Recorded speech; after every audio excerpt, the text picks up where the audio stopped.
Welcome dear friends. Today we explain the remaining part of lesson 2 Lost Spring Stories of Stolen Childhood. तो this lesson is written by Anees Jung और इसके अंदर भारत की जो गरीबी है उसका एक सजीव वर्णन है वो एनिस जंग करती हैं। सबसे पहले उन्होंने जो दिल्ली के पास में सीमापुरी की जो अवैध बस्ती है वहाँ के जो रैग पिकर्स हैं या कूड़ा बीनने वाले हैं उनका वर्णन है वो करती हैं। और उसके बाद में फिरोजाबाद के जो चूड़ी बनाने वाले के परिवार हैं उनकी दयनीय दशा है उसका वर्णन इस लेसन के अंदर एनिस जंग करती हैं।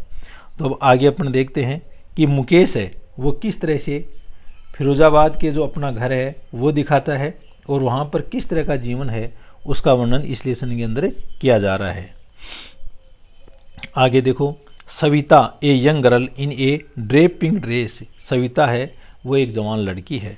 इन ए ड्रेप, ड्रेप यानी ढके होना, पिंक ड्रेस जो कि एक पिंक कलर की या गुलाबी कलर की ड्रेस या पोशाक पहनी हुई है। Seats along side an elderly women, और वह एक अलोंग साइड यानी बगल में, और वह एक बड़ी जो औरत है उसके बगल में बैठी हुई है।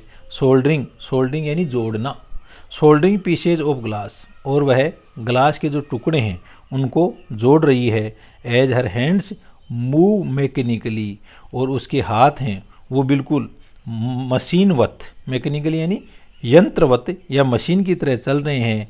लाइक द मैकेनिक की तरह, यानी एक मिस्त्री की तरह चल रहे हैं। मैकेनिकली यानी मिस्त्री की तरह चल रहे हैं। Like the tongues of A machine, जिस तरह से एक मशीन के जो चिमटे काम करते हैं ना उनकी तरह सविता के हाथ भी काम कर रहे हैं। आई वंडर, मेरे को आश्चर्य हुआ। If she knows the sanctity of the bangles, यदि उसको मालूम होता, सेंटिटी, सेंटिटी यानी पवित्रता, ऑफ द बेंगल्स इन चूड़ियों की जो पवित्रता है उसका यदि इसको मालूम होता। सी हेल्प्स मेक, जिसको बनाने में वह सहायता कर रही है। It symbolises an Indian women's suhag, क्योंकि ये जो चूड़ियाँ हैं वो सिम्बोलाइजेज यानी प्रतीक होती हैं एन इंडियन वुमेन्स सुहाग, एक जो भारतीय नारी है उस नारी के सुहाग का ये प्रतीक होती हैं। ऑस्पियसनेस, ऑस्पियसनेस यानी ये शुभ होती हैं इन मैरिज, और शादी के अंदर, शादी के अंदर ये बहुत ही शुभ होती हैं। It will be done on her suddenly, और it will done on her, और ये अचानक डाल दी जाएंगी। सडनली यानी अचानक। वन डे, एक दिन। When her head is draped with A red well, कब डाली जाएंगी? जब उसका सर है ड्रेप्ड यानी ढक दिया जाएगा एक लाल रंग के घूंघट से। तो जब उसका सर लाल रंग के घूंघट से ढक दिया जाएगा उस समय उसके हाथों के अंदर चूड़ियाँ डाल दी जाएंगी। Her hands dyed red with henna, henna मेहंदी को बोलते हैं, और उस समय उसके जो हाथ हैं वो डाइड यानी रंग दिए जाएंगे विथ हीना, हीना यानी मेहंदी से। एंड रेड बेंगल्स से, और लाल रंग की चूड़ियाँ हैं। Rolled on to her wrist, वो उसकी रिस्ट या जो चूड़ियाँ हैं उसके अंदर लुढ़का दी जाएंगी, उनमें पहना दी जाएंगी। She will then become a bride, और उस समय वह एक दुल्हन बन जाएगी। इस तरह वह एक दुल्हन बन जाएगी। Like the old women beside her, उसी तरह से जैसे वो वृद्ध महिला है जो उसके बगल में बैठी हुई है। हर who became one day many years ago, और वह भी दुल्हन बनी थी बहुत से वर्षों पहले। तो बहुत से वर्षों पहले जिस तरह से वो वृद्ध महिला दुल्हन बनी थी उसी तरह सविता को भी दुल्हन बना दिया जाएगा। She still had bangles on her wrist, हालांकि शी स्टिल वह अब भी हैज बेंगल्स चूड़ियाँ हैं ऑन हर रिस्ट, उसकी रिस्ट यानी कलाई, उसकी कलाई के अंदर अभी चूड़ियाँ हैं। But no light in her eyes, लेकिन उसकी आँखों के अंदर रोशनी नहीं है, लेकिन उसकी आँखें हैं उसमें रोशनी नहीं है। एक वक्त शेर भर खाना भी नहीं खाया, यानी एक वक्त, एक समय के अंदर शेर भर खाना भी नहीं खाया। खाना भी पूरा नहीं मिला। सी सेज, वह कहती है। इन ए वॉइस, एक ऐसी आवाज़ में। ड्रेंड ऑफ जो, ड्रेंड यानी सोख ली जाती है, ऑफ जो यानी उसकी आवाज़ के अंदर कोई खुशी नहीं थी। She has not enjoyed even one full meal in her entire life time. Entire यानी कंप्लीट। उसने अपने पूरे जीवन काल के अंदर कभी भी एक बार भी पूरा भरपेट खाना खाने का आनंद नहीं लिया। दैट्स वाट, और यही कारण है।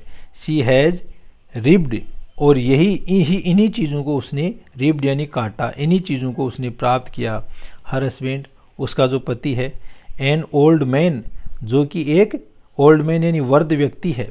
With a flowing beard, flowing यानी लहराती हुई, बियर्ड यानी BERD, बियर्ड यानी दाढ़ी, जिसकी मतलब लहराती हुई दाढ़ी है। सेज, वह कहता है। I know nothing except bangles, कि मैं मेरे जीवन के अंदर बेंगल्स या चूड़ियाँ हैं उनके अलावा, एक्सेप्ट यानी सिवाय, उनके सिवाय कुछ भी नहीं जानता हूँ। All I have done is make a house, all I have done is make a house for a family to live in a. I have done is make a house, मैंने एक घर बनाया। फॉर द फैमिली, परिवार के लिए। To live इन, जिसके अंदर हम रहते हैं। हियरिंग हिम, उसको सुन करके। वन वंडर्स, एक व्यक्ति है। वंडर्स यानी आश्चर्य करता है। If he has achieved what many have failed in their life time, यानी जो उसने प्राप्त किया है ना, जो उसने प्राप्त कर लिया, यानी उसने रहने के लिए घर बना लिया।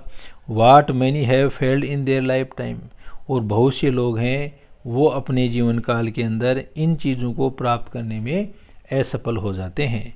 He has a roof over his head, वह अपनी, ही हैज़ ए रूफ, वह अपने सर के ऊपर एक छत रखता है, यानी फिर भी वो अपने सर के ऊपर एक छत है, उसकी व्यवस्था है, यानी उसका अपना स्वयं का मकान है। The cry of not having money, the cry, cry यानी चीख, यानी धन नहीं रखने की जो चीख है। टू डू एनीथिंग, कुछ भी करना। Except carry on the business of making bangles, यानी सिवाय, कैरी ऑन यानी जारी रखना। हम लोग बिजनेस यानी व्यापार, जो बेंगल मेकिंग का कार्य है वो हम जारी रखते हैं। Not even enough to eat, हालांकि हमारे पास में खाने के लिए पर्याप्त नहीं है।